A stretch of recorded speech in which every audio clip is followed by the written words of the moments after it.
Well, the Penguin just can't get any respect.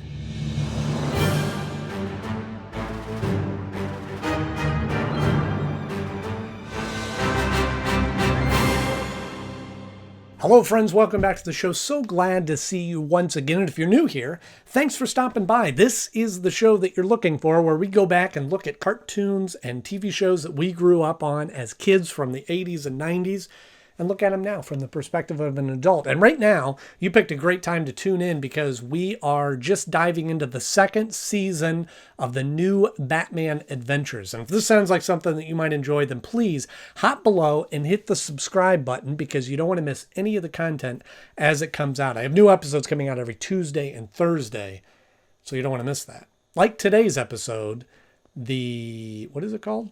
Like today's episode, The Ultimate Thrill, which originally aired on September 14th, 1998. Fast men, fast planes, it's almost heaven. So yes, this is a great opportunity to introduce a new villain, new series, new season. Let's bring in a new villain.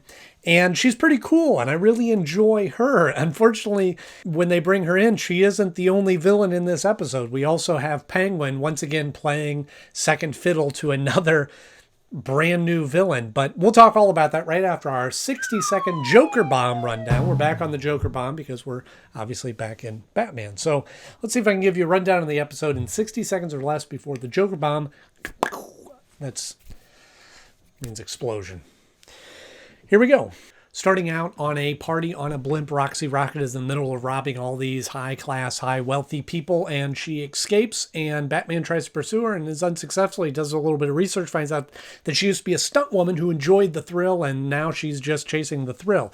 We then find out that Roxy is working with Penguin, and he says, hey, you got to keep a low profile. I'm trying to go straight, so don't do this kind of thing. And she makes the big mistake of robbing Bruce Wayne. And Bruce Wayne, obviously, then Batman shows up and tries to capture her. Again, unsuccessful, but she loves being chased by Batman. That's exciting for her. And Batgirl does a little research, finds out that she is working with Penguin, and Penguin then gets a visit from Batman to interrogate her. Batman finds out where Roxy Rocket is hiding. He goes there, and while he's working to take her down, they end up on the same rocket, and then she unsuccessfully plays chicken with Batman.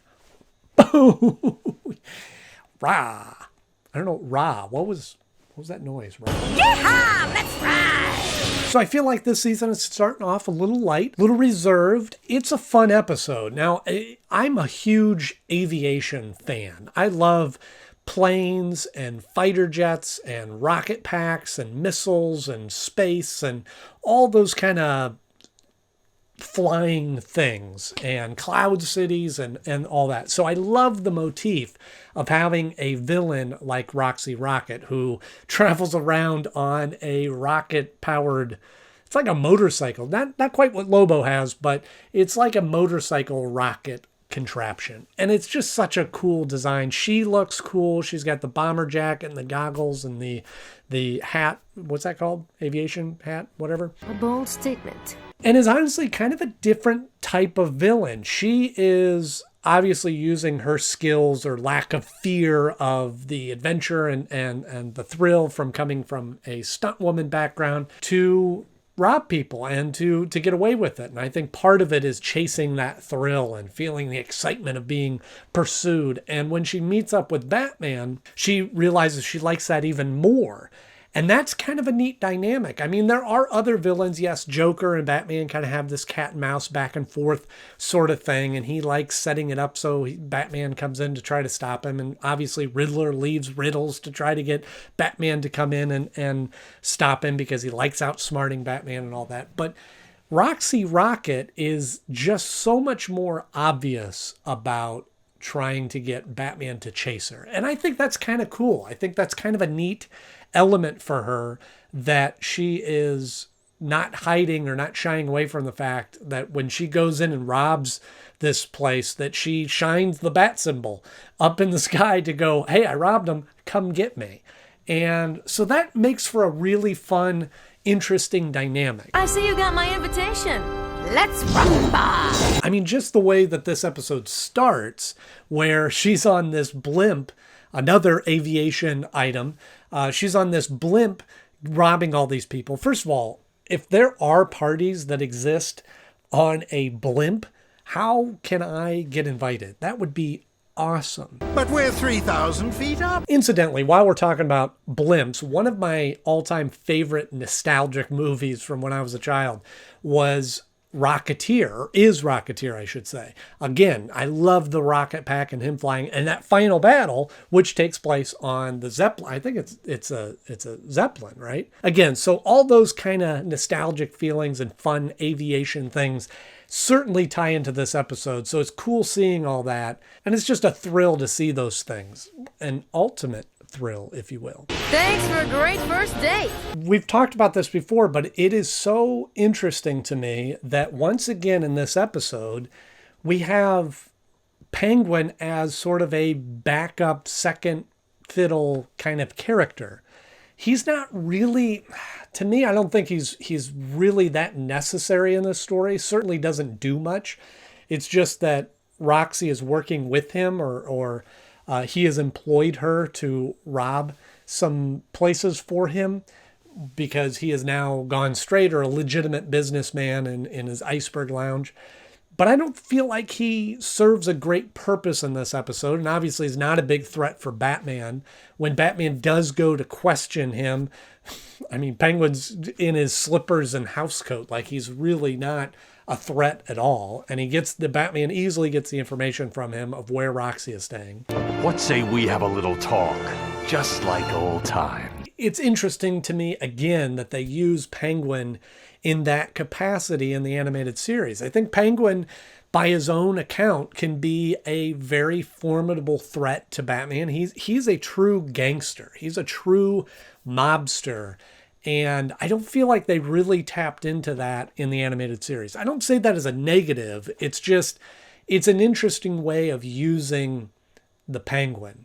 And I think if I had to guess, around this time, you know, when the animated series came out, obviously Batman Returns has just come out, and they did design the animated character in the original animated series off of the Danny DeVito version of Penguin in the movie.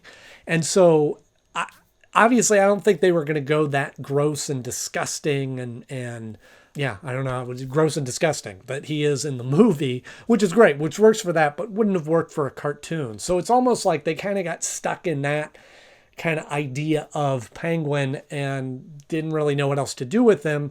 Certainly a standard in the Batman Rogues Gallery. So I'm glad that he gets used in these episodes, but it's like they wrote this story for Roxy Rocket and they went, well, we need her working with another villain for whatever reason. I think she could have sustained the episode on her own, but then they, just to think of who else they can throw in there, they just threw the Penguin. Okay. Unlike you, my dear, I don't take unnecessary risks. And I think a lot of those elements makes this episode a little clunky. There was some elements to it that didn't connect real well. It almost appears that like they had an episode with Roxy Rocket and here's what's going to happen. And Batman is chasing her and trying to find her, and it was missing something. So then they took that and they introduced this Penguin storyline or B plot, which isn't really even a B plot. It just sort of supports that original story with Roxy, and it's not needed. It feels a little forced. I don't know. The flow of the episode felt a little clunky to me, and certainly she's a new villain, so there was a little underdevelopment to her. There wasn't a great backstory. They just took a couple of minutes to explain that she was a stunt woman, and now she's, I guess, chasing the thrill of being a villain. But wasn't a good motivation for her. She seems quite fearless. That was the problem. Even Batgirl was kind of thrown in there, that she was the one that did the reconnaissance and got the information about that she was working with Penguin, that Roxy was working with Penguin. And even that was sort of just thrown in. Oh, we need to connect those dots. So, oh yeah, I went to my informants and they told me that she's working with Penguin. Meh. And you're sure your sources are good? Depends on your definition of good. But I do have to say, it leads up to a great moment at the end where it is proven, where Roxy makes her fatal mistake of trying to play chicken with Batman. Obviously, we all, as Batman fans, know exactly how that's going to end up. Nobody can out-chicken Batman. He had 3 different avenues to be able to sit back with confidence, and even versus a stunt woman who lives for danger, can't out-bluff Batman to go, all right, you want to crash into the mountain? Let's do it. Didn't make you move. So when it comes time to rank this episode, yes, it's a lot of fun. It's a very enjoyable episode to watch. Roxy's a great character, but the story for this specific episode doesn't quite hold up to even the other ones in this series. It's really just kind of a basic story. She's a thief. Batman's trying to stop her. I think that it would have benefited from having a little bit more detective work on Batman's part, or a little bit more of a backstory on her part, on Roxy's part, to explain why she's doing these things, and Batman trying to help her or trying to stop. But it just turns into a very criminal doing a bad thing, Batman stopping her, and not a lot of meat in between. So for all those reasons, it falls at the number 9 spot of my favorite episodes so far. Yes, it's still in the top 10, but there's not a lot of episodes in this lineup so far. It falls just below Sins of the Father because that helps with a lot of those elements where it is a great backstory and we learn where Tim Drake is coming from and why he is the way he is.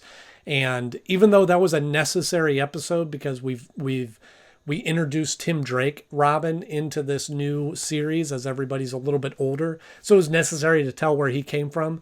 But it was a very engaging, I should say, it was a more engaging story to tell about his origins than this is. But it does beat out Joker's Millions because that was more of a comedy than anything else, I think. And it was just sort of silly.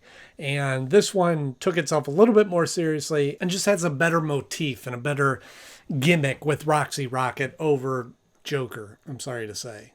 She has a rocket bike. Joker doesn't have that.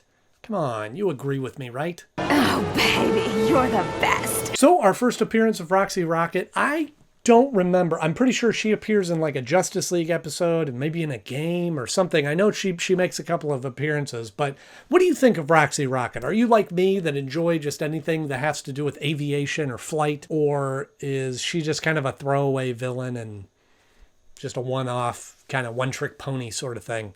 Let me know in the comment section below. If you enjoyed this episode, then please click the like, thumbs up button if you want to see more episodes like this, and all you have to do is hit subscribe. I have new episodes coming out every Tuesday and Thursday, just like the next episode, Cult of the Cat, so you don't want to miss that.